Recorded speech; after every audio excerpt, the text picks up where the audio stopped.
Hello, അപ്പോൾ നമ്മുടെ പുതിയൊരു വീഡിയോയിലേക്ക് എല്ലാവർക്കും സ്വാഗതം. അങ്ങനെ കണ്ണാടിയുടെ മുന്നിലുള്ള പ്രഹസനമൊക്കെ കഴിഞ്ഞ് ഞാനൊന്ന് പുറത്തോട്ട് പോവാണ് കേട്ടോ. അപ്പോൾ ഇന്ന് നമ്മുടെ കല്യാണത്തിൻ്റെ സെക്കൻഡ് പർച്ചേസിന് വേണ്ടിയിട്ട് പോവാണ് കേട്ടോ. നമ്മൾ ആദ്യം കല്യാണ സാരിയും കാര്യങ്ങളൊക്കെ എടുത്തിട്ടുണ്ടായിരുന്നു. അപ്പോൾ ഇന്ന് കുറച്ച് ബ്ലൗസ് പീസ് എടുക്കാനുണ്ട്, ലൈനിങ് പീസ് എടുക്കാനുണ്ട്. അപ്പോൾ അതിനൊക്കെ വേണ്ടിയിട്ട് നമ്മൾ കുന്നംകുളത്തേക്ക് പോവാണ് കേട്ടോ. അപ്പോൾ നമ്മൾ കല്യാണത്തിലേക്കാണ് പോയത്. അപ്പോൾ അച്ഛനും അമ്മയും വന്നിട്ടുണ്ടായിരുന്നു. പിന്നെ മേമ അവിടെ ഉണ്ടായിരുന്നു കേട്ടോ. മേമ അവിടെയാണ് വർക്ക് ചെയ്യുന്നത്. അപ്പോൾ മേമ ഉണ്ടായിരുന്നു. അപ്പോൾ ഞങ്ങൾ സെറ്റ് മുണ്ടിലേക്കുള്ള ബ്ലൗസ് പീസ് എടുക്കാനുണ്ടായിരുന്നു, ലൈനിങ് പീസ് എടുക്കാനുണ്ടായിരുന്നു. പിന്നെ ഒന്ന് രണ്ട് സാരിക്ക് ബ്ലൗസ് പീസ് ഉണ്ടായിരുന്നില്ല. അപ്പോൾ അതൊക്കെ എടുക്കാനുണ്ടായിരുന്നു. അപ്പോൾ അതിനൊക്കെ വേണ്ടിയിട്ടുണ്ടോ പോയത്. അങ്ങനെ പിന്നെ അമ്മയ്ക്ക് റിസപ്ഷൻ്റെ സാരി എടുത്തിട്ടുണ്ടായിരുന്നില്ല കേട്ടോ. അങ്ങനെ സാരി ഒക്കെ നോക്കി. അപ്പോൾ ഒന്ന് രണ്ടെണ്ണം ഇഷ്ടപ്പെട്ടിട്ടുണ്ടായിരുന്നു. അപ്പോൾ രണ്ടെണ്ണം നമ്മൾ ട്രെയിൽ ചെയ്ത് നോക്കി. അപ്പോൾ അതിലൊന്നാണ് കേട്ടോ നമ്മൾ എടുത്തത്. നല്ല ഭംഗിയാണ് കേട്ടോ അവിടുത്തെ സാരി കളക്ഷനൊക്കെ കാണാനൊക്കെ വേണ്ടിയിട്ട്. എനിക്ക് ഭയങ്കര ഇഷ്ടമാണ് കല്യാണിലെ സാരി കളക്ഷൻ. നല്ല അഫോർഡബിൾ ആയിട്ടുള്ള റേറ്റിനുള്ള നല്ല നല്ല സാരീസ് ഉണ്ട് കേട്ടോ. അങ്ങനെ അമ്മ ഒരെണ്ണം അതിൽ നിന്ന് എടുത്തിട്ടുണ്ടായിരുന്നേ.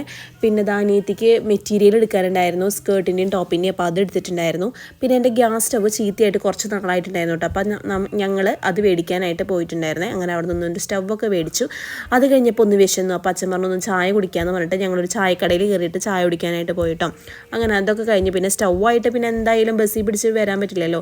അപ്പോൾ ഓട്ടോയിലാണ് കേട്ടോ വന്നത്. അപ്പോൾ അച്ഛനമ്മ ഉണ്ടായിരുന്നു എന്നെ കൊണ്ടാക്കാൻ വേണ്ടിയിട്ട്. അങ്ങനെ ഇന്നത്തെ വിശേഷം ഇത്രയേ ഉള്ളൂ. അപ്പോൾ അടുത്ത വീഡിയോ ആയിട്ട് പിന്നെ കാണാം. ടാറ്റാ. അപ്പോൾ നമ്മുടെ ചാനൽ ഇഷ്ടപ്പെട്ടെങ്കിൽ ലൈക്ക് ചെയ്യുക, ഷെയർ ചെയ്യുക, സബ്സ്ക്രൈബ് ചെയ്യുക. അപ്പോൾ അടുത്ത വീഡിയോ ആയിട്ട് വരാം. ടാറ്റാ.